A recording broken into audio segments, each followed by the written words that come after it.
आइए पवित्र शास्त्र बाइबल से हम यहूदा की पत्री निकालें, उसका 20 और 21 पद हम पढ़ेंगे आज, और हम दुआ करेंगे कि परमेश्वर आज हमको अपने इन वचनों के द्वारा सिखाए।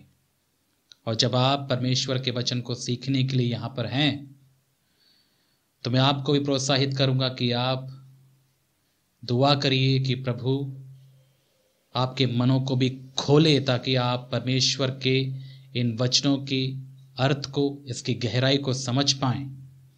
और मात्र समझना ही काफ़ी नहीं है, इन वचनों को हम अनुभव करें, क्योंकि जब तक आप परमेश्वर के इन वचनों को, बाइबल के वचनों को यदि आप अनुभव नहीं करते हैं, तो बताइए जीवन कैसा।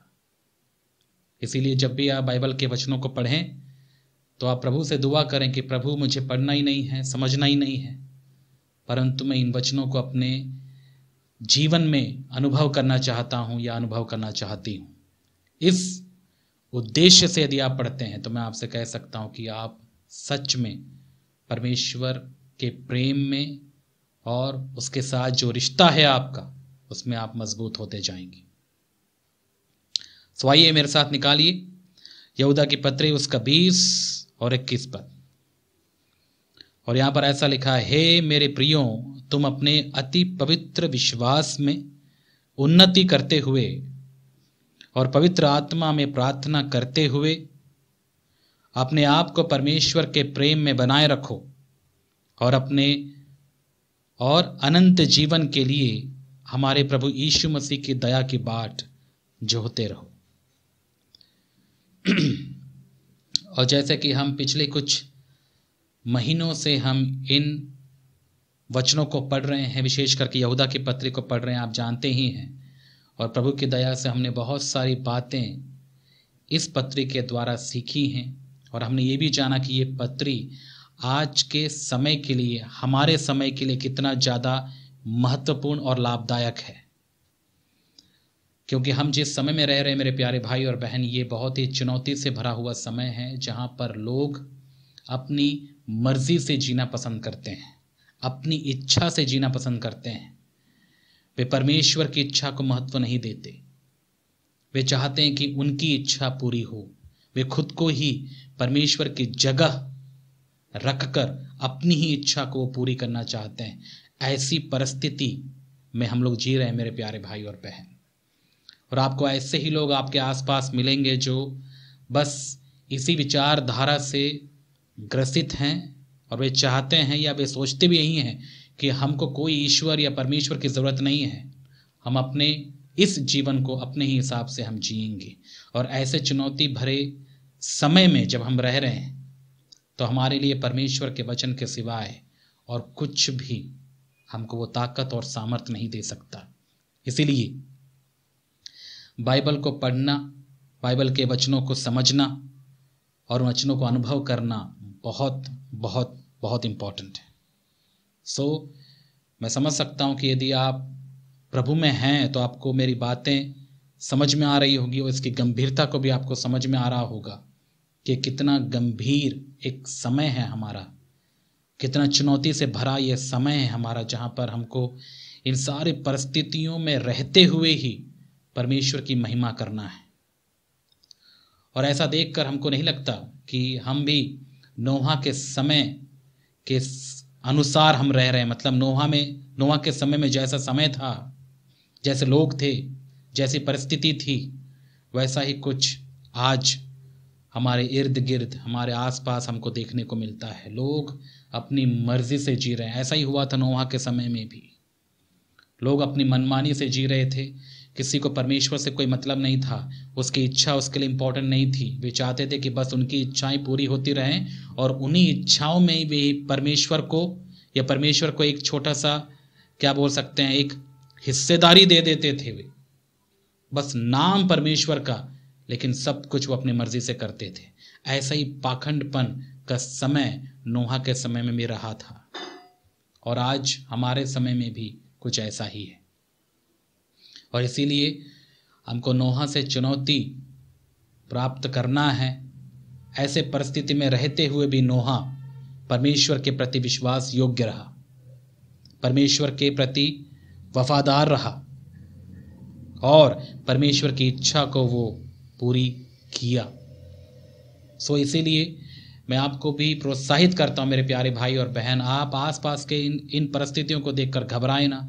ऐसा और भी ज़्यादा होने वाला है फ्यूचर में, यानी भविष्य में और भी परिस्थितियां बदतर होने वाली हैं फ्यूचर में, और हमको इसके लिए अपने आप को तैयार करना है। क्योंकि अब यदि आप इस सोच या आशा के साथ बैठे हैं कि आने वाला समय हमारे लिए बहुत ही अच्छा होगा, तो ये आपका धोखा है, ये आपका भ्रम है।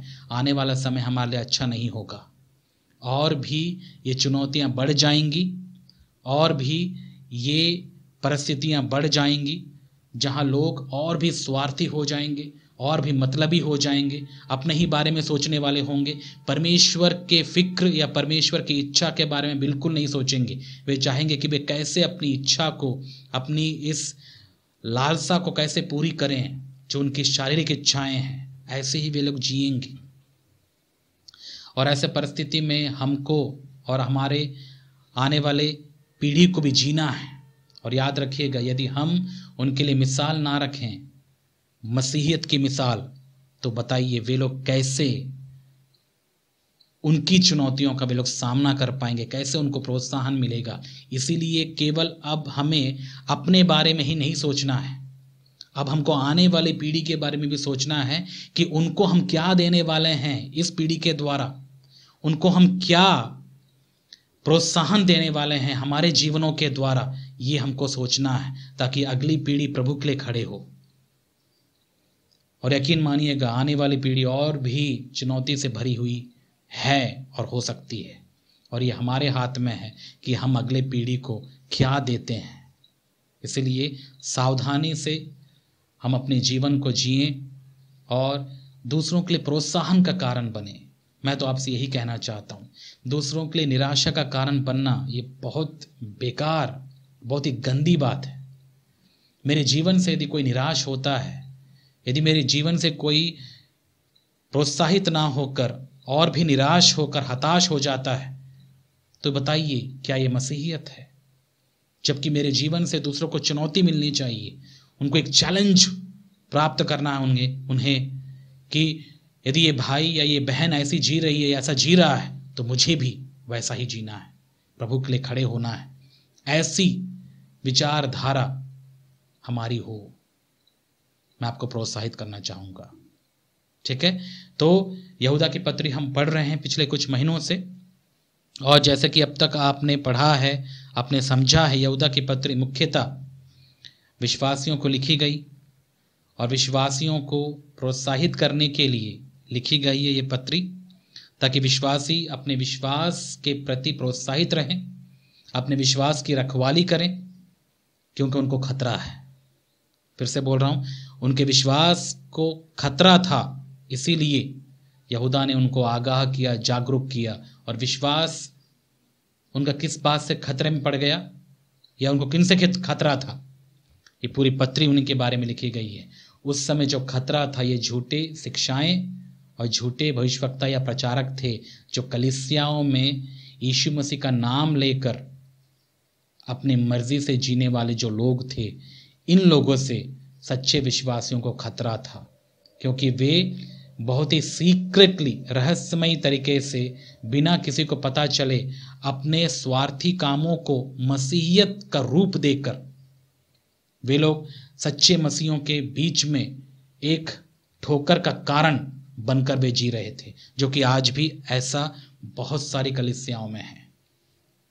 नाम मसीह का तो लेंगे, लेकिन काम वे अपनी मर्जी से करते हैं। ऐसा बहुत सारे कलीसियाओं में हो रहा है मेरे प्यारे भाई और बहन, और यहाँ पर भी हो रहा है, आपको पता ही है। इसीलिए अब हमें सतर्क होना है। यही बात हमको यहूदा की पत्री से सीखने को मिलता है। इसलिए जब आप बाइबल के इन वचनों को पढ़ते हैं तो आप उनको अनुभव करते हुए पढ़िए, यही मैं आपको प्रोत्साहित करता हूँ। तो यहूदा की पत्री में हमने क्या पढ़ा, बहुत सारे उदाहरण हमने देखे हैं कि कैसे पुराने समय में लोग इन झूठे शिक्षाओं या झूठे भविष्यवक्ताओं के चपेट में आकर अपने विश्वास को खो बैठे। बहुत सारे उदाहरण इजरायलियों के जीवन से, पुराने नियम के कुछ प्रभु के लोगों के जीवन से भी यहूदा ने दिए हैं। और ये सारी बातें विश्वासियों को उसने क्यों समझाया? केवल यही बात बताने के लिए कि आप सीखो उन लोगों से, उन्होंने कैसे अपने विश्वास को खो दिया, क्योंकि उस समय झूठे भविष्यवक्ता थे, उस समय झूठी शिक्षाएं थी, झूठे लोग थे जो प्रभु के लोगों के साथ में रहकर उनके लिए ठोकर का कारण बने। और आज तुम्हारे साथ भी कुछ ऐसा ही है। यही बात यहूदा उन कलीसिया के लोगों को समझाने की कोशिश कर रहे हैं। और ये बात हम कैसे इसको अप्लाई करें, कैसे हम लागू करें, हमको भी देखना है कि हमारे आसपास भी कहीं ऐसी परिस्थिति तो नहीं है। और हमको क्या करना है, जो यहूदा ने संदेश उनको दिया, उस संदेश को अब हमें अपने जीवन में लागू करना है। और हमें भी इस संदेश को गंभीरता से लेकर हमें भी अपने विश्वास की रखवाली करनी है। वही विश्वास जो हमको यीशु मसीह पर विश्वास करने पर हमको प्राप्त हुआ, यीशु मसीह ही हमारा विश्वास है, उसे हम नहीं खो सकते। क्योंकि बहुत सारे झूठे मसीही, बहुत सारे झूठे भविष्यवक्ता आज उठ खड़े हुए हैं जो आपको एक नए यीशु या नए मसीह की चर्चा करेंगे या फिर नए मसीह की ओर आपको लेके जाएंगे। वो मसीह जो बाइबल में कभी था ही नहीं। और हर एक व्यक्ति आज के समय में जो प्रचारक भी हैं, वे नए नए यीशु का, नए नए मसीह का प्रचार कर रहे हैं, जो कुछ ऐसा करेगा, वैसा करता है, वैसा करता है, और लोगों के ध्यान को संसार की तरफ लेके जा रहा है। ऐसे मसीही भी आज बहुत सारे लोग हैं। और यदि आप सावधान नहीं हैं, आपको खुद नहीं पता कि बाइबल में जिस यीशु या जिस मसीह की चर्चा की गई है वो कौन है, उसके साथ में यदि आपका रिश्ता नहीं है, तो मैं आपसे कह सकता हूं कि आप अवश्य धोखा खाएंगे और आप पक्का धोखा खा जाएंगे। इसीलिए अपने प्रभु को आप जानिए, और जो प्रभु को जानेगा वही धोखे से बचेगा। और यदि आप प्रभु को नहीं जानते हैं, प्रभु के साथ यदि आपका रिश्ता मजबूत नहीं है, तो मैं आपसे कह सकता हूं कि आप पक्का धोखा खा सकते हैं। इसलिए समय है कि अब हम अपने रिश्ते को प्रभु के साथ मजबूत करें। वचनों को पढ़कर, वचनों को समझकर, उनको अनुभव करते हुए हम अपने आप को प्रभु के रिश्ते में और भी मजबूत करें। और इन सारे डिस्करेज करने वाली और ये निराश करने वाली जो भी तत्व हैं कलीसियाओं में भी और कलीसिया के बाहर भी, कुछ ऐसे लोग जो आपको प्रभु की ओर नहीं परंतु खुद की ओर और इस संसार की ओर आपको फेर के लेके जाते हैं, उनसे थोड़ा सावधान रहिए। वे प्रभु के लोग नहीं हैं। समझ में आ रहा है मेरे प्यारे भाई और बहन? उम्मीद है कि आपको ये बातें समझ में आ रही हैं। तो आज हमने पढ़ा 20 पद। देखिए 20 पद में क्या लिखा है, पर हे प्रियो, तुम अपने अति पवित्र विश्वास में उन्नति करते हुए। अब ये बातें क्यों बोल रहा है कि विश्वास में तुम्हें उन्नति करना है? क्योंकि इसके पहले उसने बहुत सारी बातें उन झूठे शिक्षकों के बारे में बताई कि वे लोग कैसे धोखा देते हैं अपने जीवनों के द्वारा। और मैंने बहुत बार आपको बताया मेरे प्यारे भाई और बहन कि ये जो झूठे शिक्षक हैं, वे केवल शिक्षाओं को देकर धोखा नहीं देते हैं। आप केवल यदि शिक्षाओं को देखकर ही आप जज कर रहे हैं, न्याय कर रहे हैं, तो आप धोखा खा सकते हैं। उनके जीवनों को देखना, उनका जीवन कैसे हैं, क्या उनका जीवन परमेश्वर की इच्छा से चल रहा है या कि उनका जीवन खुद की इच्छा से चल रहा है। ये बातें बहुत इंपॉर्टेंट हैं। और जो प्रभु का है, प्रभु की इच्छा से जिएगा। जो प्रभु का नहीं है, वो अपनी इच्छा से जीता है। इसी से तो हमको समझ में आता है, भले वो शिक्षा कितने भी प्यारी दे, कितना भी अच्छा दे, कितना ही बिब्लिकल दे। और मैंने कई बार आपको पहले भी चिताया है कि शैतान भी बाइबल के वचनों को इस्तेमाल करके बहुत अच्छे अच्छे संदेश वो दे सकता है, ये संभव है। लेकिन वो ऐसा जिएगा नहीं, वो केवल प्रचार कर सकता है, लेकिन वो ऐसा जीता नहीं है। इसलिए जो भी प्रचारक अपने जीवन के द्वारा, जो उसने जीवन में अनुभव किया, अपने जीवन में जैसा वो जी रहा है, उन बातों को लेकर वो प्रचार ना कर पाए, तो याद रखिएगा केवल शिक्षा से ही आप उसको पहचान नहीं पाएंगे, आप उसे परख नहीं पाएंगे। इसलिए जीवन पर ज़्यादा फोकस करिए। राइट? सो विश्वास में उन्नति करने के लिए यहूदा यहाँ पर विश्वासियों को चिता रहे हैं कि उन्हें विश्वास में उन्नति करते हुए जाना है। ये सारी चुनौतियों के बावजूद, झूठे भविष्यवक्ताओं के होने के बावजूद, झूठे शिक्षकों के कलीसियाओं के अंदर होने के बावजूद, उन पर हमको फोकस नहीं करना। उन्हें यही बात यहूदा समझा रहे थे, उन पर तुम्हें फोकस करने की ज़रूरत नहीं है। तुम्हारा फोकस कहाँ होना चाहिए? तुम्हारा फोकस होना चाहिए तुम्हारे विश्वास यानी यीशु मसीह पर, और उसमें ही बढ़ते जाओ। ऐसे तत्व हमेशा कलीसियाओं में रहेंगे। आने वाले समय में भी बहुतायत से रहेंगे। आज हर जगह आपको ऐसे समझौता करने वाले मसीह आपको मिलते ही रहेंगे। उनको देखकर यदि आप जीते हैं मेरे प्यारे भाई और बहन, आप अवश्य ठोकर खाएंगे, आप प्रभु से दूर हो जाएंगे, निराश हो जाएंगे। यदि आप मुझसे पूछते हैं कि क्या आप ऐसे लोगों को देखते हैं, ऐसे लोग आपको मिलते भी हैं हर जगह, लेकिन जब मैं उनको देखता हूं, अब ऐसा भी नहीं कि वो ना दिखें, मैं आंखें तो बंद नहीं कर सकता, दिखते हैं वो लोग। ऐसे लोग जो समझौता करके अपने आप को मसीह कहकर जीते हैं, वो आपको दिखेंगे ही, लेकिन उनको केंद्रित करके आप मत जिए, उनको पर फोकस मत करिए, उनको इग्नोर करना सीखिए आप, और आपका फोकस प्रभु पर रहे। बस ऐसे ही आप अपने विश्वास में उन्नति कर सकते हैं। और विश्वास में उन्नति के बारे में मैंने पहले भी आपको कुछ संदेश दिए हैं, आप जाकर उनको सुनिए, समझिए। और आगे वो क्या कहते हैं, विश्वास में उन्नति करते हुए और पवित्र आत्मा में प्रार्थना करते हुए तुमको बढ़ना है। मतलब अब करना क्या है, पवित्र आत्मा में प्रार्थना भी तुमको करते रहना है। इसका मतलब वो विश्वासी पवित्र आत्मा में प्रार्थना करते थे, और शायद वे विश्वासी पवित्र आत्मा में प्रार्थना करने के मतलब को समझते भी थे। और नए नियम का कोई भी इंसान, मैं आपसे कह दूं, नए नियम का कोई भी इंसान बिना पवित्र आत्मा के प्रार्थना नहीं कर सकता। नया नियम पवित्र आत्मा में होकर जीने वाला जीवन ही तो है।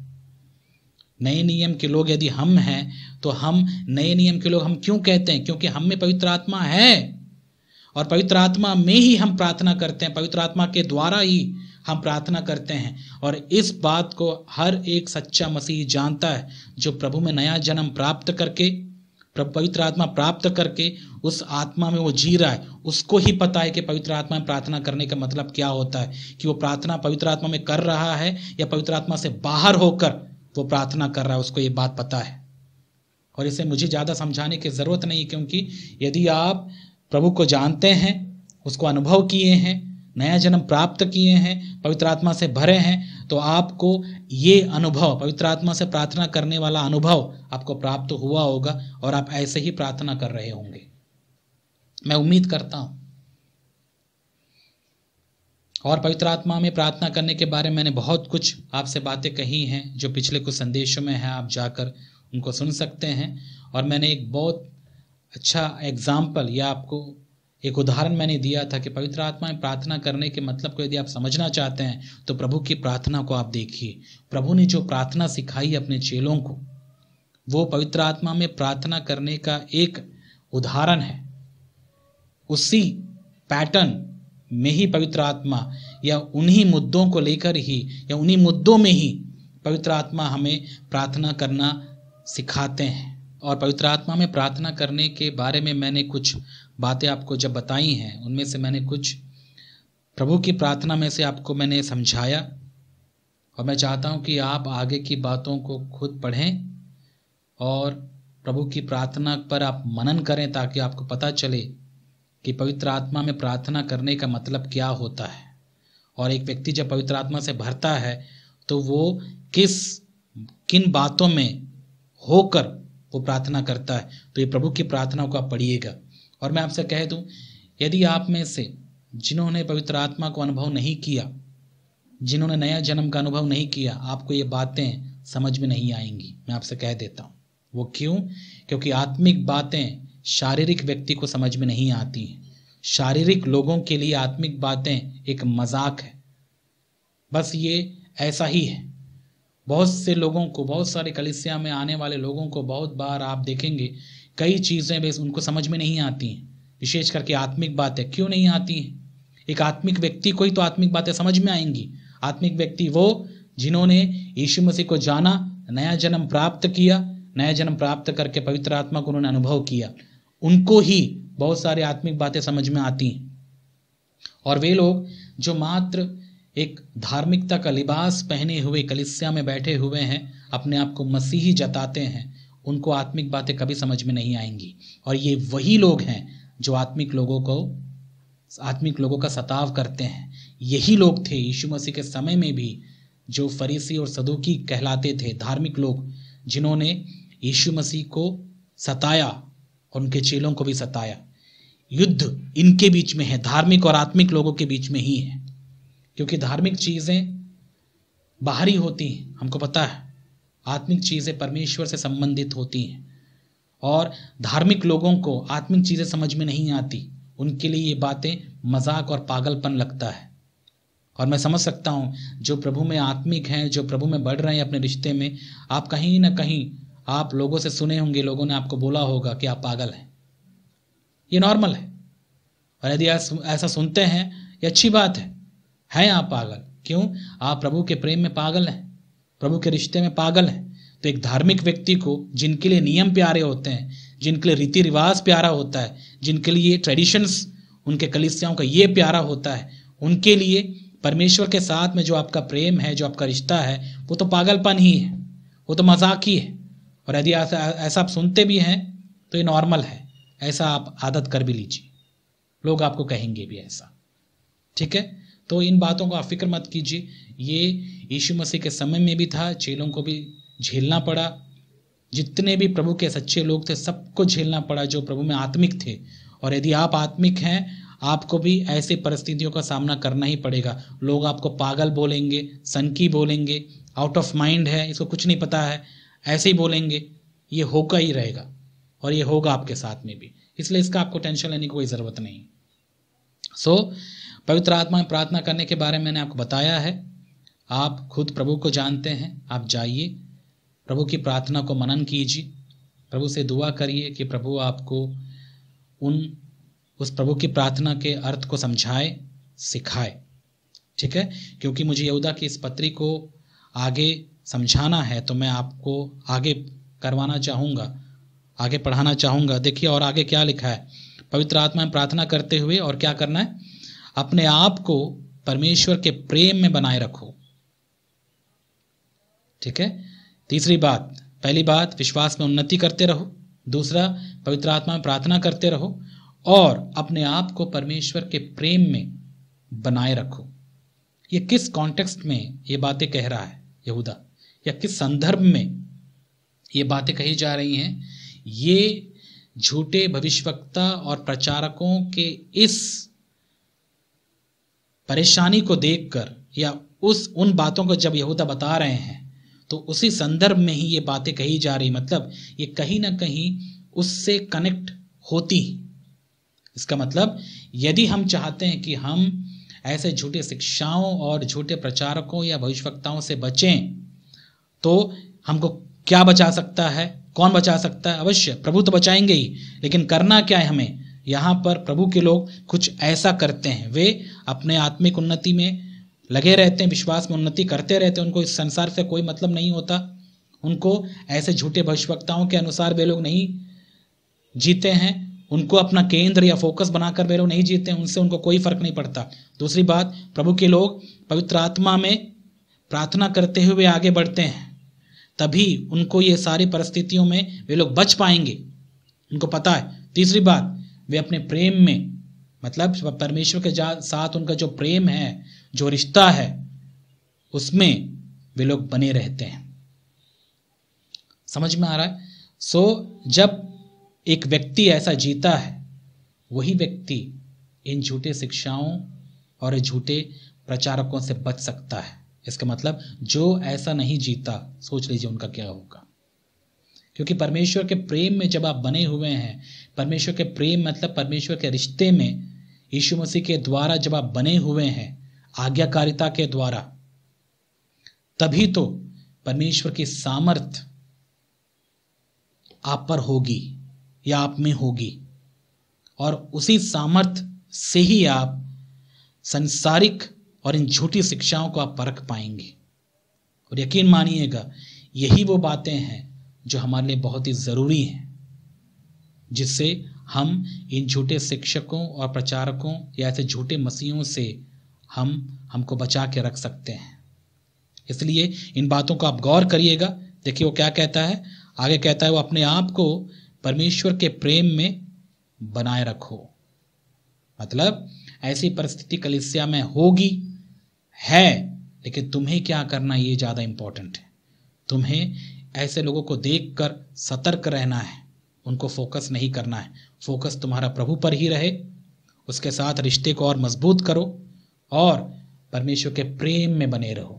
परमेश्वर के प्रेम में बने रहने का मतलब है यीशु मसीह के द्वारा जो रिश्ता हमने परमेश्वर के साथ कायम किया या बनाया है, वो रिश्ता अब यदि हमको बना के रखना है तो यीशु मसीह के आज्ञाकारी होकर हमको जीना है मेरे प्यारे भाई और बहन। क्योंकि यीशु मसीह ने क्या कहा, यदि तुम मुझसे प्रेम रखते हो तो मेरी आज्ञाओं को मानोगे। और जो यीशु मसीह से प्रेम नहीं रखता वो प्रभु की आज्ञाओं को नहीं मानता। इसका मतलब जो प्रभु की आज्ञाओं को नहीं मानता वो यीशु मसीह को नहीं जानता, और जो यीशु मसीह को नहीं जानता वो परमेश्वर के साथ उसका कोई रिश्ता ही नहीं है। पता है आपको? इन बातों को समझिए मैंने क्या कहा। आज्ञाकारिता, एक व्यक्ति यीशु मसीह को जानने के बाद, यीशु मसीह को अनुभव करने के बाद आपको क्या लगता है वो फिर यीशु मसीह के प्रति अनाज्ञाकारी होकर जिएगा? बिल्कुल नहीं। क्यों? उसने परमेश्वर के प्रेम को अनुभव किया है। परमेश्वर के प्रेम को अनुभव करने वाला परमेश्वर की आज्ञाओं के अनुसार वो जिएगा। और परमेश्वर की आज्ञा क्या है? यीशु मसीह। परमेश्वर चाहते हैं कि हम यीशु मसीह की आज्ञाओं के अनुसार जिएं। यीशु मसीह ने हमको बहुत सारी आज्ञाएं दी हैं। परमेश्वर ने यीशु मसीह के द्वारा हमें बहुत सारी आज्ञाएं दी हैं, और परमेश्वर चाहते हैं कि हम यीशु मसीह के बताए हुए रास्ते पर, यीशु मसीह के वचनों के अनुसार, उसकी आज्ञाओं को फॉलो करते हुए हम अपने जीवन को जिएं। तब हम परमेश्वर के प्रेम में बने रहेंगे। समझ में आ रहा है? तो ये मत सोचिएगा कि यीशु मसीह को जानने के बाद अब आप फ्री हो गए हैं। हाँ, आप फ्री हो गए हैं। किससे? व्यवस्था से। मूसा की व्यवस्था से आप आजाद हो गए। प्रभु ने आपको आजादी दे दी है। इसके बारे में आप पढ़ सकते हैं रोमियो की पत्री में। जब आप पढ़ेंगे कि परमेश्वर ने कैसे यीशु मसीह के द्वारा हमको व्यवस्था से आजादी दी है। लेकिन इसका मतलब ये नहीं है कि हम यीशु मसीह में जब हम हैं तो यीशु मसीह के प्रति अनाज्ञाकारी होकर जिए। व्यवस्था से परमेश्वर ने हमको आजादी देकर, जो केवल हमको धार्मिक बना सकता था लेकिन आत्मिक बनाने का दम नहीं रखता था व्यवस्था, तो वहां से परमेश्वर ने हमको निकाल कर यीशु मसीह के साथ हमारा रिश्ता नई वाचा के द्वारा कायम किया, जिससे हम परमेश्वर को जान पाए। और उस नई वाचा में यदि हमको रहना है, परमेश्वर के प्रेम में यदि हमको रहना है, तो हमको यीशु मसीह के प्रति आज्ञाकारी होकर जीना है। यीशु मसीह के वचनों को गंभीरता से लेकर उनके वचनों के अनुसार हमको अपना जीवन जीना है। तब हम नई वाचा में बने रहेंगे और परमेश्वर के प्रति हम वफादार रहेंगे और परमेश्वर के प्रेम में बने रहेंगे। ये बहुत इंपॉर्टेंट बातें आप याद रखिएगा। सोच के देखिए, जो अनाज्ञाकारी होकर जीते हैं, परमेश्वर यानी यीशु मसीह के वचनों को मानते नहीं हैं, यीशु मसीह की आज्ञाओं के अनुसार वे लोग नहीं जीते हैं, उनका क्या होगा? सोच के देखिए। क्या वो प्रेम में बने रह सकते हैं? क्या वो परमेश्वर के प्रेम में बने हैं? बिल्कुल नहीं। यदि वो परमेश्वर के प्रेम में नहीं बने हैं तो फिर सोच के देखिए किसके प्रेम में बने हैं? संसार के प्रेम में। और जो संसार के प्रेम में बना है, आपको क्या लगता है वो परमेश्वर का राज्य का वारिस होगा? बिल्कुल नहीं। यही वो लोग होंगे जो परमेश्वर से हमेशा हमेशा के लिए दूर हो जाएंगे, नरक में। इसलिए मेरे प्यारे भाई और बहन, हम इन लोगों को देखकर इनके समान बेवकूफ़ी हम ना करें। बहुत सारे ऐसे लोग हैं जो यीशु मसीह के वचनों को बहुत ही हल्के में लेते हैं। यीशु मसीह की छोटी से छोटी आज्ञाएं हमारे लिए बहुत इम्पोर्टेंट है, क्योंकि याद रखिएगा, एक आज्ञा तोड़ने की वजह से आदम नरक को अनुभव किया। परमेश्वर के साथ वो अलग हो गया, और उसके साथ वही नहीं परंतु उसकी पीढ़ी दर पीढ़ी पाप में अपना जीवन बिता रही हैं। आज भी लोग परेशान हैं, एक छोटी सी आज्ञा। क्योंकि पाप क्या है? आज्ञा का उल्लंघन। आज्ञा छोटी हो या बड़ी हो, आज्ञा आज्ञा है। इसीलिए जब भी आप बाइबल पढ़ते हैं, विशेष करके जो सुसमाचार आप पढ़ते हैं पहले 4 पुस्तकों में, उसमें जब यीशु मसीह की आज्ञाओं को आप सुनते हैं, उन आज्ञाओं को, और विशेष और पत्रियों में भी, क्योंकि पवित्र आत्मा के द्वारा ये आज्ञाएं हम तक पहुंची हैं, तो उन आज्ञा को आप गंभीरता से लीजिए, उनको आप हल्के मत लीजिएगा। क्योंकि कई बार हमको लगता है कि हाँ प्रभु तो है, क्षमा तो कर देंगे, कोई बात नहीं, प्रभु बहुत दयालु है। देखिए, परमेश्वर की दया और उसकी क्षमा पर हम सवाल नहीं उठाते हैं। वो तो है दयालु, वो है क्षमा की खानी, वो क्षमा करेंगे। लेकिन क्या इसका मतलब ये है कि आप जानबूझकर अपनी मर्जी से परमेश्वर की परीक्षा लेते हुए आप गलती पे गलती अनाज्ञाकारी होकर अपना जीवन बिताते रहें? नहीं, ये तो बेवकूफ़ी है। हो सकता है कि आप शैतान आपको उकसा रहा है ऐसा करने के लिए। ये बात परमेश्वर नहीं कहता। और यदि हम पहले यूहन्ना की पुस्तक पढ़ते हैं तो वहां पर हम एक बात पढ़ते हैं, जो प्रभु से प्रेम रखते हैं वे उसकी आज्ञाओं को मानते हैं, वे पाप भी नहीं कर सकते, क्योंकि उनको पाप करने का मन करेगा ही नहीं। क्यों? क्योंकि उनका स्वभाव बदलता है, उनका स्वभाव धीरे धीरे बदलता जा रहा है। और क्योंकि उनका स्वभाव बदल रहा है, वो व्यक्ति पाप करने के लिए लालाहित या इच्छुक या उसको तड़पेगा नहीं अपनी इच्छाओं को पूरी करने के लिए, वरन वो उससे भागेगा। वो परमेश्वर की इच्छा पूरी करने के लिए तड़पता है, जो प्रभु को जानता है। यही तो बदलाव है। आपका पूरा मन फिर जाता है वहां पर।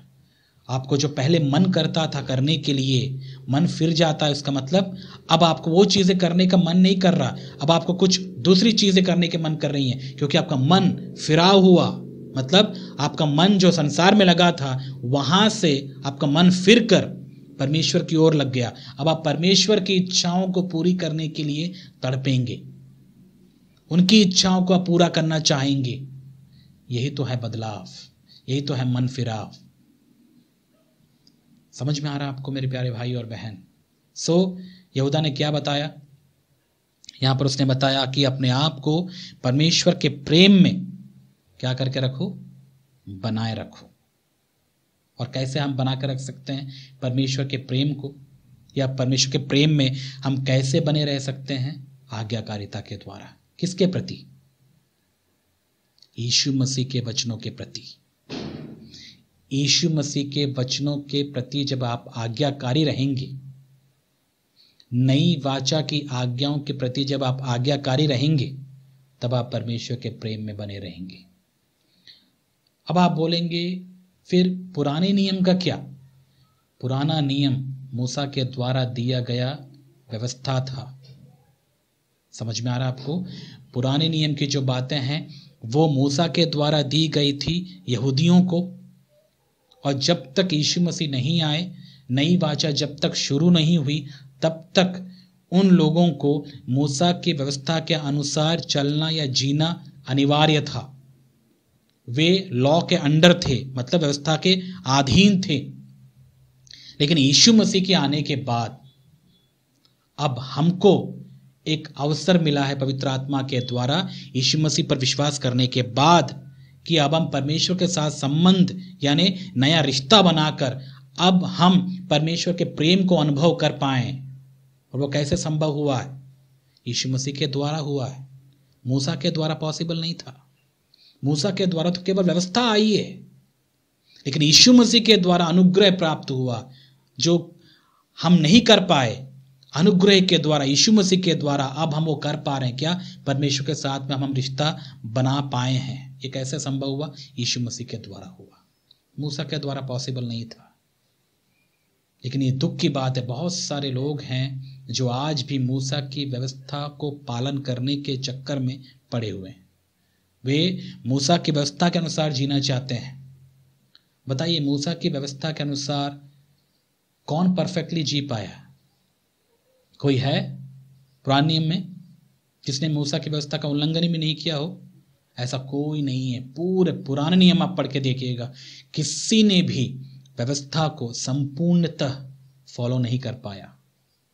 इसीलिए पुराने नियम के लोगों को, विशेष करके जो व्यवस्था के अधीन थे और व्यवस्था के अधीन जी रहे थे, अनंत जीवन की ये खुशखबरी उनको कभी प्राप्ति नहीं हुई, और ना ही वे कभी अनंत जीवन को अनुभव कर पाए। और पुराने नियम में कुछ ऐसे लोग थे जो भले वो पुराने नियम में जी तो रहे थे, उनका व्यवस्था का असली अर्थ पता था कि व्यवस्था कुछ ही दिनों के लिए है, जब तक मसीहा नहीं आता। व्यवस्था में भले ही वो जी रहे थे, लेकिन उनका पूरा फोकस कहाँ था? आने वाले मसीहा पर। विश्वास से धर्मी जन जीवित रहता है, व्यवस्था से नहीं। तो हाय उन धार्मिक लोगों पर जो केवल धर्म के नियमों को जीने के लिए या धर्म के नियमों के अनुसार जीने को ही आत्मिकता समझते हैं, वे कभी भी परमेश्वर को खुश नहीं कर सकते। इसलिए यदि आप चाहते हैं कि आप परमेश्वर के प्रेम में बने रहें, ये कैसे संभव है? ये यीशु मसीह के द्वारा ही संभव है। इसलिए जब हमने यीशु मसीह पर विश्वास किया, जब खुशखबरी हमने सुना कि यीशु मसीह ही वो मसीह है जिसका वादा परमेश्वर ने आदम से लेके उसके बाद जितने भविष्यवक्ता हुए सबसे वो करते आए हैं, वो मसीह कौन है? यीशु ही है। जब हमने उस पर विश्वास किया, हमने पवित्र आत्मा पाया और पवित्र आत्मा में हमने परमेश्वर के साथ रिश्ते को अनुभव किया और हमने एक नया रिश्ता कायम किया परमेश्वर के साथ में, प्रेम का रिश्ता। अब हम अपने पिता की यानी परमेश्वर की आज्ञाओं के अनुसार जीते हैं। यहां पर कोई नियम नहीं है, यहां पर परमेश्वर ने हमको आज्ञाएं दी हैं। जो प्रभु से प्रेम रखता है वो प्रभु की आज्ञाएं मानता है। और यीशु मसीह ने जैसे कहा कि यीशु मसीह की आज्ञाएं कोई कठिन नहीं है। कठिन पता है किसके लिए? यीशु मसीह की आज्ञाएं जो उसके नहीं है। सही बात है, जो यीशु मसीह के नहीं है उनके लिए ही आज्ञाएं कठिन हैं, उनको ही आज्ञाएं कठिन लगती हैं। क्यों? वो अपने दम पे उन आज्ञाओं को फॉलो करने की कोशिश करते हैं, जैसे इस संसार के धार्मिक लोग करते हैं। उनके पास अच्छे अच्छे नियम हैं, अच्छे अच्छे धार्मिक नियम हैं, लेकिन क्या वे फॉलो कर पाते हैं? नहीं, फॉलो करने की कोशिश करते हैं। ट्राई करते रहते हैं। और मसीह जीवन में कोई ट्राई वाला काम नहीं होता, और जो ट्राई कर रहा होता है वो अपना दम लगा रहा होता है। हमको ट्राई करने के बारे में कभी भी नए नियम में प्रभु ने नहीं बताया। हमको एक बात बताया गया, विश्वास करो, ट्राई मत करो। बहुत से लोग हैं बोलते ट्राई करते जाओ, ट्राई। और किस बात का ट्राई? कौन ट्राई करेगा? क्या आप कर पाएंगे? क्या आप यीशु मसीह के वचनों को ट्राई करके फॉलो कर पाएंगे? बहुत से लोगों ने फॉलो किया, जैसे हमारे महात्मा गांधी जी ने फॉलो किया, ट्राई किया यीशु मसीह के सत्य और अहिंसा के उन नियमों के अनुसार जीने का। ट्राई किए वो, एक गाल पर थप्पड़ मारो दूसरा दिखा दो, ट्राई किए वो, लेकिन क्या हुआ? वो बाहर से ट्राई किए, अंदर से कभी हो पाया?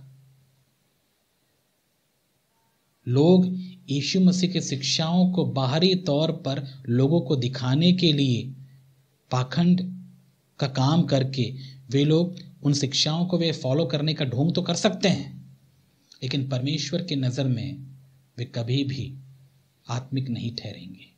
क्यों? प्रभु का नज़र आत्मा में रहता है, हमारे दिल में रहता है। और हम यदि चाहते हैं कि हम यीशु मसीह की आज्ञाएं हम फॉलो करें, तो वो केवल विश्वास से ही पॉसिबल है। विश्वास मतलब जब मैं ये विश्वास करता हूं कि प्रभु मैं आपकी आज्ञाओं को फॉलो करने की ताकत नहीं रखता हूं, मैं नहीं कर सकता, एक दुश्मन से मैं कैसे प्रेम रख सकता हूं? नहीं हो पाएगा मुझसे, लेकिन मुझे विश्वास है कि आपके द्वारा ये हो सकता है। इसीलिए मैं ट्राई नहीं करना चाहता, मैं केवल आप पर विश्वास करना चाहता हूं। आप मेरे द्वारा होकर अपने आत्मा के द्वारा मुझ में ये फल उत्पन्न करिए कि मैं अपने भाई से, अपने दुश्मन से प्रेम रख सकूं। ये है मेरे प्यारे भाई और बहन, जो हमको नए नियम के अनुसार जीने का जो हमको मौका मिला, ये है नया नियम। इसीलिए जो परमेश्वर की आज्ञाओं को फॉलो करने का ट्राई करते हैं, यीशु मसीह के वचनों को फॉलो करने का ट्राई कर रहे हैं, मैं आपको बताना चाहता हूं, कब तक ट्राई करेंगे आप? ट्राई कर करके थक जाएंगे आप, कभी आप नहीं कर पाएंगे। यदि आप कर पाते तो यीशु मसीह के आने की जरूरत क्या होती? यदि आप में वो दम होता परमेश्वर को खुश करने का, तो यीशु मसीह को आकर क्यों करना पड़ता? सारे नियमों को क्यों फॉलो करना पड़ता? बताइए। और एक बात बताइए, क्या कभी पूरे हिस्ट्री में, पूरे इतिहास में कभी भी परमेश्वर ने किसी को भी ऐसा कहा कि मैं तुझसे बहुत प्रसन्न हूं? नहीं, केवल यीशु मसीह को। हमने पढ़ा है जब यीशु मसीह बपतिस्मा लेने आए तो उन्होंने क्या कहा? परमेश्वर ने बपतिस्मा लेने के बाद जब यीशु मसीह बाहर आए तो उस समय आकाशवाणी हुई, ये मेरा प्रिय पुत्र है जिससे मैं अति प्रसन्न हूं। परमेश्वर केवल यीशु मसीह से ही प्रसन्न थे, प्रसन्न हैं और रहेंगे, हमसे कभी नहीं। क्यों? क्योंकि हमने नियमों को तोड़ा है, हमने व्यवस्था तोड़ी है, परमेश्वर का विरोध किया हमने अपने कामों के द्वारा, अपने स्वभाव के द्वारा। वरन हमारा स्वभाव ही परमेश्वर का विरोध करता है। इसीलिए तो हमने यीशु मसीह पर विश्वास किया कि उसकी धार्मिकता के द्वारा हम परमेश्वर से एक नया रिश्ता बनाएं, उसके द्वारा हम क्षमा प्राप्त करें, उसके द्वारा हमारा परमेश्वर के साथ में पिता और बेटे या बेटी का रिश्ता बन जाए। ये है खुशखबरी। इसलिए यदि आप ट्राई कर रहे हैं, आप धार्मिक नियमों को ट्राई करना चाहते हैं, करते रहिए। मैं आपको चैलेंज करता हूं, चुनौती कर देता हूं आपको, आप कभी नहीं कर पाएंगे। मैंने अपने लाइफ में ये बात सीखा है मेरे प्यारे भाई और बहन। स्टार्टिंग में जब मैं प्रभु को जाना था, मुझे अनुग्रह के बारे में नहीं पता था और कैसे मसीह में बढ़ना है इसके बारे में ज़्यादा पता नहीं था। लेकिन जैसे जैसे मैं प्रभु में बढ़ता गया, प्रभु ने बहुत सारी बातें मुझे समझाई, सिखाई और मुझे समझ में आया कि मैं ट्राई नहीं कर सकता, मैं कभी यीशु मसीह के वचनों को फॉलो नहीं कर सकता, उनके अनुसार मैं जी नहीं सकता, ये मुझसे नहीं हो पाएगा। लेकिन तो मुझे करना क्या है? मुझे केवल विश्वास करना है। मैं क्या करूं कि अनंत जीवन पाऊं? मैं केवल विश्वास, मैं कभी नहीं कर सकता। मैंने विश्वास किया क्या कि प्रभु मैं नहीं कर सकता, लेकिन मुझे आप पर विश्वास है। यू आर माई कॉन्फिडेंस, आप हो मेरे कॉन्फिडेंस। आपने कर लिया प्रभु, और आप में जो आत्मा थी, आपकी ही आत्मा मैंने पाई है, और उसी आत्मा के दम पे, उसी आत्मा की ताकत से मैं आपके अनुसार जीवन बिता सकता हूं, आपकी आज्ञाओं को मैं फॉलो कर सकता हूं। ये है मसीह जीवन मेरे प्यारे भाई और बहन, खुशखबरी है ये। समझिए मैं आपको क्या कह रहा हूं। तो आप कभी भी प्रभु की आज्ञाओं को फॉलो नहीं कर सकते यदि आप मसीह नहीं हैं। तो कठिन किसको लगता है प्रभु की आज्ञाएं? उन्हीं को जो मसीह नहीं है, जो प्रभु को नहीं जानते हैं, जिन्होंने प्रभु को अनुभव नहीं किया, उनके लिए आज्ञाएं बहुत कठिन है। आप कलीसिया में बहुत से ऐसे लोगों को देखे होंगे जो बोलते हैं प्रभु के अनुसार जीना या परमेश्वर यीशु मसीह के समान जीना ये असंभव है, और ऐसा कह के वे लोग आपको निराश करेंगे। आपको याद है इजराइलियों की ये कहानी, जब मूसा ने उन 12 लोगों को भेजा इजराइल देश में जाकर पता करने के लिए कि वो देश कैसा। आने के बाद उन्होंने 10 लोगों ने गलत रिपोर्ट दिया, बताया। गलत रिपोर्ट क्यों था पता है? उन्हें एक्चुअली सच बताया। आप जाके वहाँ पढ़ेंगे आपको समझ में आएगा। उन्हें सच बताया कि हाँ वो देश बहुत ही अच्छा है, दूध और मधु की धाराएं बहती हैं, क्योंकि जैसे परमेश्वर ने कहा वो सब सच है जैसा उन्होंने कहा। लेकिन वहाँ एक प्रॉब्लम है, वहाँ के लोग बहुत ही लंबे चौड़े हट्टे कट्टे हैं, वे बहुत ही शूरवीर हैं और उनसे हम लड़ नहीं सकते, ये पॉसिबल है ही नहीं हमसे, इसीलिए भूल जाओ, तुम नहीं कर सकते। लेकिन पता है कालेब और यहोशू ने क्या कहा? सच है, इन्होंने जो बोला वो सच है, लेकिन दूसरा सत्य मैं बताना चाहता हूं कि हमारा परमेश्वर उन लोगों से बड़ा है। ये हमसे नहीं हो पाएगा। लेकिन क्या अब तक हम अपने दम पे ही इजिप्ट से यानी मिस्र से हम बाहर निकल कर आए हैं? अपने दम पे हुआ? परमेश्वर ने छुड़ाया है। और जब परमेश्वर ने छुड़ाया है तो क्या वो दम नहीं देगा? क्या वो ताकत नहीं देगा? परमेश्वर के द्वारा ये संभव है। और ये बात मैं विश्वास करता हूं, परमेश्वर के द्वारा, पवित्र आत्मा के द्वारा यीशु मसीह की आज्ञाओं को फॉलो करना संभव है। सुन लीजिए आप लोग, यीशु मसीह की आत्मा के द्वारा यीशु मसीह की आज्ञाओं को फॉलो करना संभव है। आप इस झूठ पर अपने आप को मत रखिए।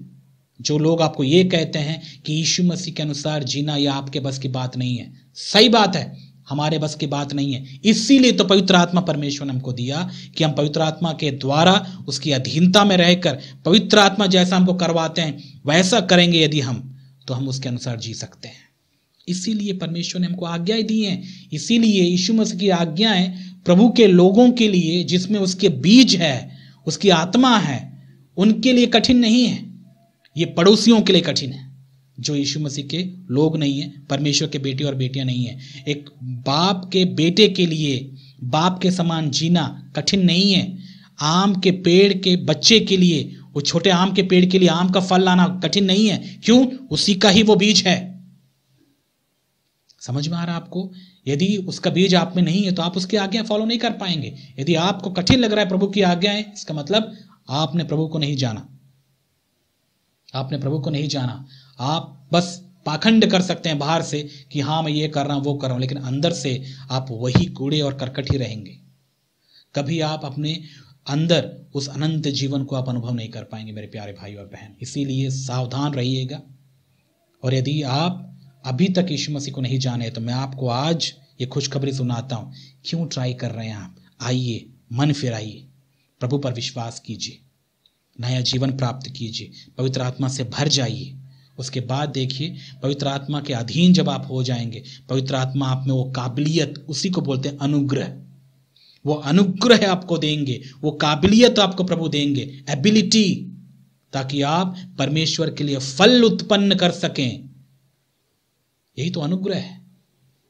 इसलिए अनुग्रह बहुत ही ताकतवर होता है और परमेश्वर अनुग्रह देने के लिए तरस रहे हैं मेरे प्यारे भाई और बहन। लेकिन क्या आप लेना चाहते हैं या खुद ट्राई करना चाहते हैं? ट्राई करते रहिए यदि आप कर सकते हैं तो। मैं नहीं कर सकता। मैंने ट्राई करना कब का छोड़ दिया। मैं रिलैक्स्ड हूँ। मैंने केवल यीशु मसीह पर विश्वास करना सीखा है और विश्वास के द्वारा मैं जी रहा हूँ। और मुझे पता है, मैंने जब विश्वास किया उस पर, पवित्र आत्मा के अधीन मैं जब हुआ, पवित्र आत्मा मुझे वो काबिलियत देते हैं उसकी आज्ञाओं को पालन करने का। यही मैं जी रहा हूँ, ऐसा मैं जी रहा हूँ। आप भी ऐसा जी सकते हैं यदि आपको ये मेरी बातें समझ में आ रही हैं तो। नहीं तो आप जैसा जी रहे वैसे जिए।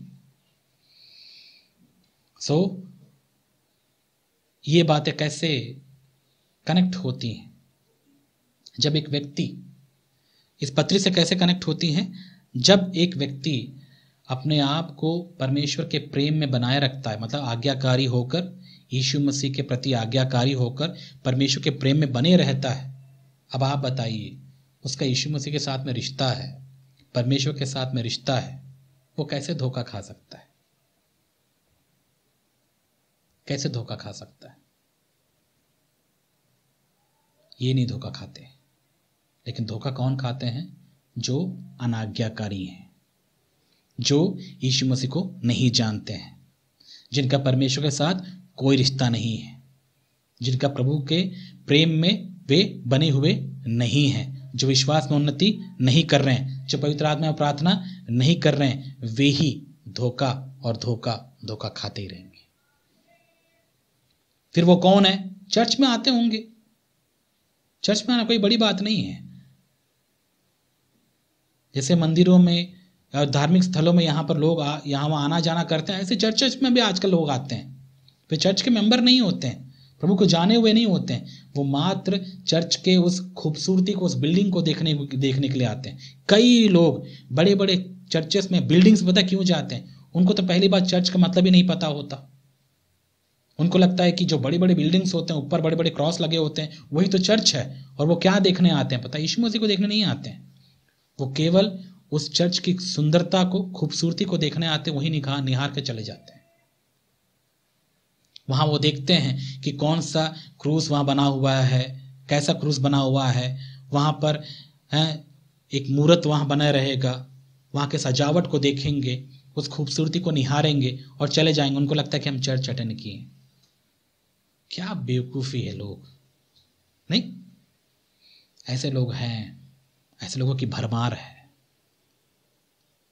और विशेष करके क्रिसमस में जो अभी आने वाला है, आप देखना ऐसे चर्च बिल्डिंग्स कैसे भर जाते हैं। लोग क्या करने आते हैं वहां पर? यीशु मसीह से मिलने।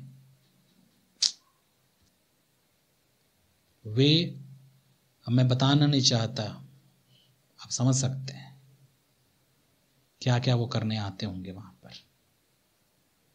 ठीक है, तो उन लोगों की गिनती में आप ना आए।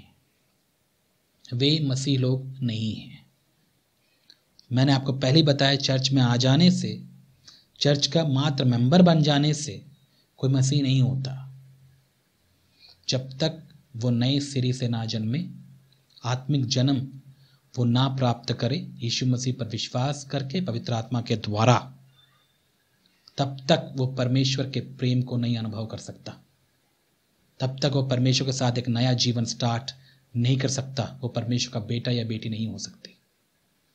और जो प्रभु के बेटे और बेटी हैं, उनके लिए यीशु मसीह की आज्ञाएं आसान है, क्योंकि वे उस पर निर्भर रहते हैं। जैसे कि एक डाली दाखलता पर निर्भर रहती है कि जब दाखलता उस जड़ से उस न्यूट्रिएंट्स को हम तक पहुंचाएगी तभी तो हम मजबूत होंगे। निर्भर रहते हैं, डालियां निर्भर होती है दाखलता पर। समझ में आ रहा है आपको? सो यही बात यीशु मसीह ने कहा, मैं ही हूं सच्ची दाखलता और तुम डालियां हो। क्या सीखने को मिलता है इससे? और जब तक आप उसमें बने हैं तभी तो आप फल लाएंगे। और यदि आप उसमें बने नहीं हैं तो फल कैसे लाएंगे? पॉसिबल नहीं है। तो इसीलिए टटोलिए अपने आप को, क्या आप यीशु मसीह के प्रेम में बने हुए हैं? क्या आप आज्ञाकारी होकर जी रहे हैं या नहीं? सोचिए मैं आपसे क्या कह रहा हूं। यदि आप नहीं जी रहे हैं तो वेट क्यों करते हैं मेरे प्यारे भाई और बहन? आइए प्रभु के पास। जब प्रभु आपको बुला रहे हैं तो आइए, उसे क्षमा प्राप्त करिए, मन फिराइए, उसे दया प्राप्त करिए, नया जीवन शुरू करिए, प्रभु के प्रेम को जानिए, उसके प्रेम में मजबूत हो जाइए, उसकी आज्ञाओं को फॉलो करने की इच्छा रखिए। प्रभु आपकी सहायता करेंगे। और यदि आप ऐसा करते हैं तो ही आप इस संसार की झूठी शिक्षाओं और इन झूठे शिक्षकों से आप बच सकते हैं। अन्यथा मुझे नहीं लगता कि आप धोखे से बच पाएंगे, क्योंकि धोखा यही तो धोखा होता है। और धोखा समझ में नहीं आता मेरे प्यारे भाई और बहन, याद रखिएगा। इतने भी हमको स्मार्ट नहीं समझना है। कई बार धोखा का मतलब ही है जो ना समझ में आए। और धोखा इतना आसानी से यदि अब समझ में आ जाएगा तो उसे धोखा कौन कहता है? और यीशु मसीह ने कहा अंत के दिन में बहुत ही धोखा होगा, अच्छे भरमाए जाएंगे। इसीलिए प्रभु के प्रेम में, उस रिश्ते में अपने आप को बना के रखिए आप। ठीक है? और जो बातें मैंने आपको बताई उन बातों का आप सोचिए, और भी प्रभु आपको प्रकाशन देंगे इन बातों के प्रति, और भी बहुत सारी चीज़ें आपको समझ में आएंगी। समय के अभाव से मैं आपको और भी इस पर चर्चा मैं नहीं करना चाहता। तो आगे देखिए और क्या लिखा है 21 पद में, अपने आप को परमेश्वर के प्रेम में बनाए रखो और अनंत जीवन के लिए हमारे प्रभु यीशु मसीह की दया की बाट जोहते रहो। दया की बाट जोहना मतलब वेट करना, बहुत ही उत्सुकता से वेट करने को ही बाट जोहना कहते हैं। समझ में आ रहा है? तो कुछ वर्ड्स यहाँ पर नए हो सकते हैं आपके लिए, हो सकता है पुरानी हिंदी है ये, आज के समय में हम इंतज़ार करना बोलते हैं, लेकिन यहाँ पर हम पढ़ते हैं कि बाट जोहना मतलब उत्सुकता से किसी चीज़ को पाने के लिए या किसी के लिए वेट कर रहे हैं आप। और यहाँ पर यहूदा क्या बताना चाहता है विश्वासियों को कि तुम्हें वेट करना है, तुम्हें उसका इंतज़ार करना है। ईगरली मतलब उत्सुकता से तुम उसका इंतज़ार करो, उसका वेट करो। किसका? अनंत जीवन पाने के लिए परमेश्वर यानी यीशु मसीह की दया का वेट करो। परमेश्वर दया करेंगे, अनंत जीवन हमें प्राप्त होगा। जिस अनंत जीवन की प्रतिज्ञा यीशु मसीह ने की है अपने लोगों को, वो अनंत जीवन प्रतिज्ञा प्रभु पूरी करेंगे। वेट करते रहो धीरज से, पेशेंटली। प्रभु दया वो करेंगे।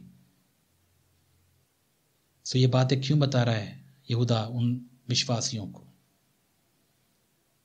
और ये बातें उनको करना है, उनको करने के लिए बातें बता रहे हैं कि तुम्हें क्या करना है।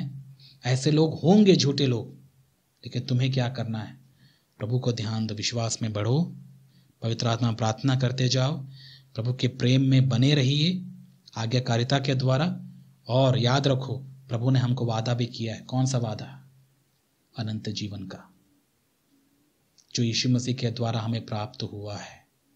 लेकिन ये अनंत जीवन को हम पूरी रीति से कैसे, कब अनुभव करेंगे? जब यीशु मसीह आएंगे। तो यहाँ पर क्या बताना चाहता है? यीशु मसीह के आगमन का तुम बेसब्री से इंतजार करते रहो कि वो आए, उसकी दया हम पर हो और हम अनंत जीवन को अनुभव करें संपूर्ण रीति से। आत्मा में जो हम अनंत जीवन अनुभव कर रहे हैं वो ही काफी नहीं, हमारे शरीर का भी उद्धार होगा। आपको पता है, तब हम संपूर्ण रीति से अनंत जीवन को अनुभव कर पाएंगे जब यीशु मसीह का आगमन होगा। तो सीधी सीधी बात वो यही बात बता रहा है, यीशु मसीह के आगमन का, उसकी दया का तुम बाट जोते रहो, वेट करते रहो पेशेंटली। वहीं देखते रहो, तुम्हारी नजरें वहां पर हो। और प्रभु के सच्चे लोग यही तो कर रहे हैं मेरे प्यारे भाई और बहन आज भी, क्योंकि ये जगह हमारा नहीं, हम इस संसार के लोग नहीं, हमारा घर तो वहां पर है, हमको पता है। और मैं यकीन से कह सकता हूं जो प्रभु से प्रेम रखते हैं, जैसे ये गुण है, जो विश्वास में उन्नति कर रहे हैं, जो पवित्र आत्मा में प्रार्थना कर रहे हैं, जो प्रभु के प्रेम में बने हुए हैं, वे बहुत ही ईगरली, उत्सुकता से प्रभु के आगमन का वेट कर रहे हैं। क्यों? उनको पता है कि जब प्रभु आएंगे तो हमको छुटकारा मिलेगा इस संसार से, इस पापी दुनिया से, इन प्रलोभनों से जिसको झेल झेल कर हम थक गए हैं। इस संसार में है क्या? गंध, पाप, स्वार्थ, यही तो है। इससे प्रभु हमको छुटकारा देंगे और हमको अनंत जीवन में प्रवेश करने का सौभाग्य प्रभु प्राप्त करेंगे। हमारा शरीर भी छुटकारा पाएगा इससे। और एक सच्चा विश्वासी इसी की राह देख रहा है। लेकिन जो झूठे हैं उनको कोई फर्क नहीं पड़ता, वे अपने जीवन को इसी संसार में ही अच्छे से वे लोग सेटल होकर जी रहे हैं। उनको कोई फर्क नहीं पड़ता यीशु मसीह के आगमन का, क्योंकि उनके लिए यही सब कुछ है।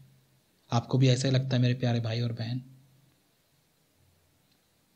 मुझे नहीं लगता। भले मैं यहां पर रह रहा हूं मात्र इस उद्देश्य से कि मुझे प्रभु की इच्छा को पूरी करनी है।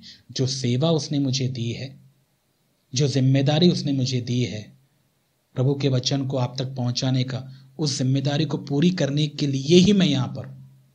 अन्यथा मुझे संसार में कोई रुचि नहीं है कि मैं यहीं रह जाऊं, यहीं सेटल हो जाऊं, यहीं पर मैं अपना सारा साम्राज्य स्थापित करूं। बिल्कुल नहीं। बस प्रभु की जिम्मेदारी जो है वो मैं पूरी करना चाहता हूं और वो अच्छे से भली भांति करना चाहता हूं। इसी उद्देश्य से मैं यहां पर जी रहा हूं। और मैं आपको उत्साहित करता हूं मेरे प्यारे भाई और बहन जो प्रभु से प्रेम रखने वाले हैं, आपको, यदि आपको भी ऐसी ही इच्छा है, प्रभु आपकी सहायता करेंगे। याद रखिएगा, अपने उद्देश्य को आप भूलिए मत। आप इस संसार में परदेसी हैं और एक परदेसी इस संसार से दिल नहीं लगाता, अपना मन नहीं लगाता यहां पर। इस संसार में एंजॉय करने के बारे में नहीं सोचता, क्योंकि उनका दूल्हा आने वाला है। शैतान आपको खींचेगा, अपनी ओर आकर्षित करेगा, इस संसार में फंसाने की कोशिश करेगा। लेकिन याद रखिएगा, आप में परमेश्वर का बीज यानी उसकी आत्मा है। उसी आत्मा के दम पे आप शैतान का सामना कर पाएंगे। उस पर भरोसा रखिए, अपनी समझ का सहारा मत लीजिएगा। पवित्र आत्मा विश्वास योग्य है, वो हमको दम देते हैं, ताकत देते हैं, हिम्मत देते हैं इन प्रलोभनों पर जय पाने की, संसार के इन ताकतों से लड़ने की और अनंत जीवन की बाट जोते रहिए। यही संदेश यहूदा ने कलीसिया के लोगों को दिया। और जो ऐसे काम कर रहे हैं, झूठा काम कर रहे हैं, झूठी सेवा कर रहे हैं, झूठे लोगों जो झूठे ऐसे ही मसीहों को बहका रहे हैं, भड़का रहे हैं, वे सब के सब आपको पता है उनके साथ में क्या होगा। उन पर आपको ध्यान देने की जरूरत नहीं है। आपको ध्यान कहाँ देना है? प्रभु पर दीजिए आप ध्यान। प्रभु का वेट करते रहिए। और यदि आप वेट कर रहे हैं तो आप ये सारे आप में गुण होने चाहिए। विश्वास में उन्नति करना, पवित्र आत्मा में प्रार्थना करना, ये सारे जो कर रहे हैं यदि आप, तो आप, मैं आपसे कह सकता हूं कि हाँ, आप वेट कर रहे हैं। अनंत जीवन प्रभु लेकर आएंगे। हमने आत्मा में जो जीवन, अनंत जीवन हमने महसूस किया या अनुभव किया वो तो है, लेकिन हमारे आत्मा के साथ साथ हमारे प्राण, हमारे शरीर का भी उद्धार होगा। पता है आपको, जो उद्धार है ये एक प्रोसेस है। शुरुआत हुई आत्मा से, अब ये प्रोसेस चल रहा है जिसको हम बोलते हैं पवित्रीकरण, यानी हमारा माइंड रिन्यू हो रहा है डेली। क्यों? क्योंकि हमारे माइंड के अनुसार हमारा शरीर काम करता है। समझ में आ रहा है आपको? यदि मेरा माइंड स्वार्थी है तो मेरा शरीर वैसा काम करता है। शरीर तो मात्र एक मिट्टी का पुतला है जिसको याद मेरा मन चलाता है।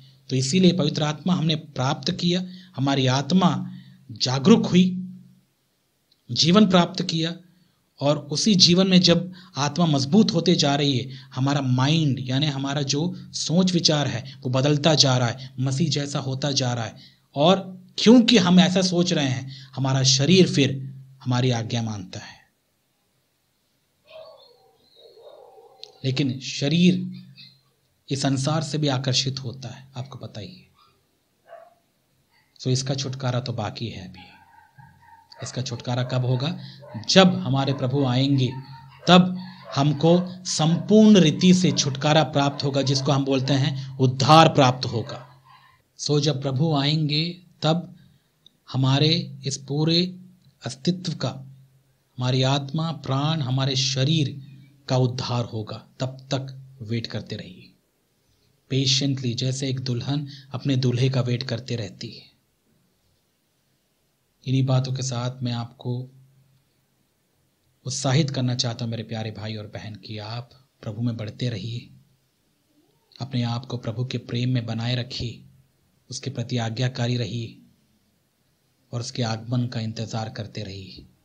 और घबराइए मत, जो भी आसपास आप सुन रहे हैं, देख रहे हैं, ये तो होना ही है, ठीक है। परमेश्वर ने यानी यीशु मसीह ने हमको ये सारी बातें पहले ही क्यों बता दी? ताकि हम ना घबराएं। लेकिन बहुत सारे लोग आज हैं जो यहाँ युद्ध, उधर युद्ध देखकर, ये बाढ़, वो बाढ़, ये अर्थक्वेक, वो सब चीज देखकर घबरा कर अपने जीवनों को बिता रहे हैं। घबराने के लिए परमेश्वर ने ये सारी चीजें हमको पहले से नहीं बताई हैं, ये तो होना ही है।